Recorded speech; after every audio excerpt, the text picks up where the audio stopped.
Hey there, I just wanted to make a quick update and an announcement.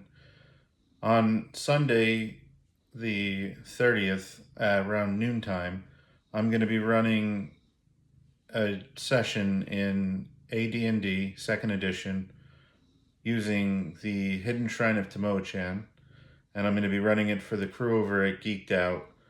So if you're interested in seeing me run AD&D 2nd Edition, come hang out.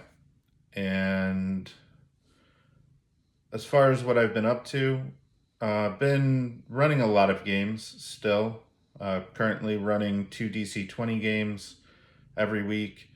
I also run a 5th edition game every week, and I just started running an AD&D game a few weeks ago. I'm running Return to Keep on the Borderlands for that game. I wanted to show you how I did my prep for this session this week, as they are just at the keep now, and I wanted to get all the NPCs in order and really understand who they were and be able to easily find their information in the module. Unfortunately, I'm recording from my phone and it's not cooperating with me to be able to go from this view where I'm on the screen to showing you the module itself. So I can just tell you what I did. I highlighted the NPCs, their name, and then any pertinent information about them wherever it was in the module in a specific color, so that each important NPC has its own color highlight, and I can easily find them and any of the information that I need to roleplay them. Um, just in general, I've really been enjoying AD&D, so I'm really looking forward to running it for Geeked Out. It's kind of odd, I'm gonna say. I've been playing a lot or running a lot of D&D 5th edition, I've played a lot of Pathfinder, run a lot of DC 20, and I'm not going to knock any of those systems. I'm just going to say, as a positive, I have really enjoyed the simplicity of the way that AD&D handles its like action economy and the initiative. I like having the initiative rolled each round, which sounds like it would take a lot longer, but I've found that I only roll once for the monsters, and I have one of the players roll whoever is the most pertinent in that moment, or we'll go around the table. It really depends. And for AD&D 2nd Edition, it's the lowest roll goes first. Um, but the thing that's really better about the way that initiative works, I think, in AD&D, is something that I've really appreciated, is the the steps of it. There's 4 steps. The first is I decide what the monsters are going to do. And then the players decide what they're going to do, and they tell me what they want to do. But what I find this does is every round the players are collaborating with each other and trying to figure out like what they want to do on their turn. Then we make one initiative roll, and um, depending on who wins, the monsters or the players. If, let's say, the players win, rather than waiting to go around the table for everybody to take turns, they've already decided what they're going to do. So then it's just a quick resolution of whatever they want to do, a quick resolution for whatever the monsters do, and then we're right back to the top again with, well, I guess there's like an end of phase in case there was anything that needed to happen. But then you're back to the top again, and it's, I decide what the monsters are going to do, and then the players are back collaborating again. So I've found that it leads to a very, well, I keep using the word, but a collaborative experience at the table where both the players, all the players are engaged in trying to, just really engage with the combat rather than checking out for half an hour waiting for their turn to come back around. So I think that's a definite strength to the system, and because you only have one action to worry about, there's not a gaminess to, I'm going to spend an action for this and a bonus action for that and my movement for that, or I'm going to spend these actions. I want to run up and I want to hit the work. And, then we roll initiative and resolve the attack. It's also different the way that the combat works in that it's a minute for a round, which is what we would typically consider a turn. And a lot of it's abstract. So it definitely takes a different mindset, I've learned, coming from more modern games, in that while you only make one attack roll, usually, unless you have multiple attacks, usually that one attack roll is to abstract all of your efforts during that minute, as far as, do you strike and deal any damage or not. But it's not as crunchy and particular about like each individual attack and that kind of thing, which is also pretty cool. And it definitely led to some really good roleplay moments.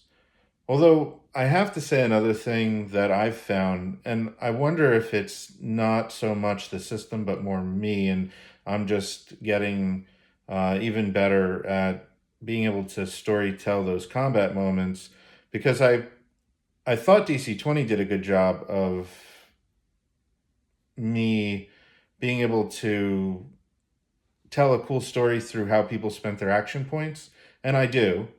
But I find that I can do the same thing in 5th edition. Although, I don't know, I think DC20 does lend a little bit better. The flow of the action points seems more natural. But then with AD&D even, there was one time where the party was their dinner was being interrupted by a pack of wild pigs that was attacking them. And just the way that combat played out, it was very cool, I would say. I don't know. I'm trying to think of the right word, but thematic, I suppose.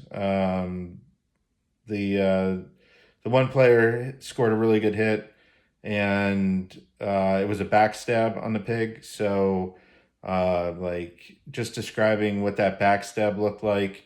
Then the one player is a very weak cleric, like strength-wise, very weak. So he still attacked the corpse anyway, just because, and he was having a hard time hitting things. So that I don't know, it was a cool moment. But there was one other thing with AD&D that's kind of been really cool to me, and that's how the encounters are written. You don't really see encounters like this today, and I just want to read an example. So this is the Harpy. When this encounter is rolled, ask the characters to each roll a d6. Those who get a 1, or a 1 or a 2 for elves, and then bards and thieves can opt to make detect noise rolls instead. They're the first to notice a faint, lilting melody carried by the wind. Those who turn and flee avoid this encounter. Those who investigate out of curiosity or simply remain where they are find the song getting clearer, a woman's voice singing a lovely, plaintive tune. Any human or demi-human hearing this song must now save versus spell or become charmed. Elves get their resist first. Those who fail run at top speed through the woods until they reach the great oak tree from which the sound originates, where they are attacked by the singer, a harpy. All those who failed their saving throws stand passively while she tears into their flesh. Naturally, characters who resisted her song may attempt to save their comrades, but unfortunately her talons also carry charm. Save versus spell or stand mesmerized for 20 plus 1d10 hours. A harpy will eat 1 character per day, so if all the PCs succumb to her charm, there's still a chance each subsequent day that they may shake off the enchantment and flee before mealtime arrives. So it is a very deadly encounter, at least potentially. But you don't see this kind of encounter normally where you, first of all, you get a warning. You hear this strange melody. Do you stay and then end up charmed potentially? Do you head towards it and investigate it? Or do you run in the other direction? Very interesting choice. And then depending on that, all bets are off. But uh, there is no hand holding. I definitely see the lethality in the older edition.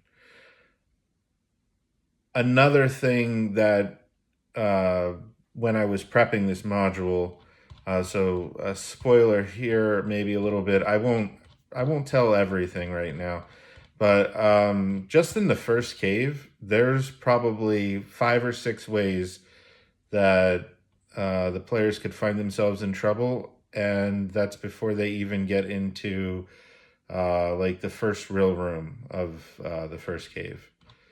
It's like just very creative, and it's kobolds, so all of the traps that they've placed are very kobold-like. So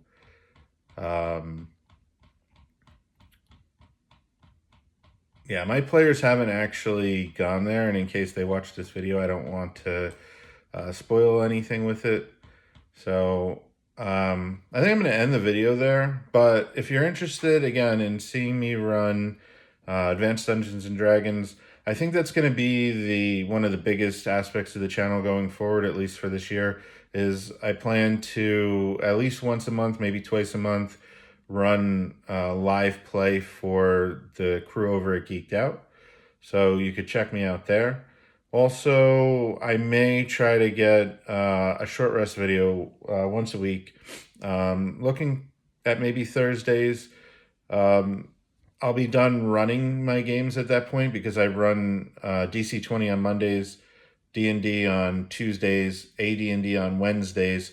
So if I do a short rest video on Thursdays, I'll have, in theory, a lot to talk about. Plus, I'll have also run my DC-20 game on Saturday as well. So with that, I hope you keep rolling with us. Thanks for sticking with us. Oh, one more announcement. Allie is getting set up to record on our Throw With Us channel. So that's her throwing pottery. If you haven't already, please search that up. And she's getting quite good with throwing pottery. And the pieces that she makes on the stream are going to be available. I think she's going to be doing it through Square. But anyway, that's it for now, and take care.